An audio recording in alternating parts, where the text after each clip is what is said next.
11th standard exercise 11.1 integrate the following with respect to x. First subdivision x power 11. இந்த sum எப்படி போடுறதுனா integral formula என்னன்னு பார்த்தீங்கன்னா integral x power n dx அப்படின்னு வந்ததுன்னா x power n plus 1 by n plus 1 plus c இதுதான் formula. So இங்கே வந்து integral x power 11 dx இல்லையா. ஸோ நாம் x power 11 plus 1 by 11 plus 1 plus c. Okay. So x power 12 by 12 plus c. This is the answer.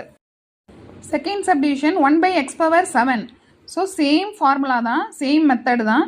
So இங்கே வந்து நீங்கள் integral x power minus 7 dx னு எழுதிக்கலாமா, அதாவது 1 by x power 7. So x power minus 7 dx னு எழுதிக்கலாம்.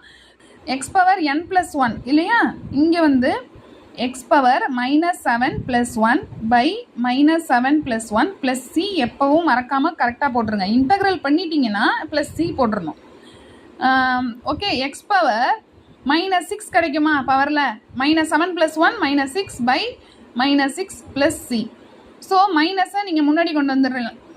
x power minus 6 by 6 plus C.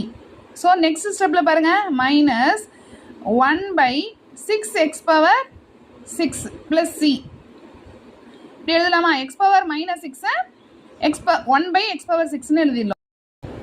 This is the answer. Thank you.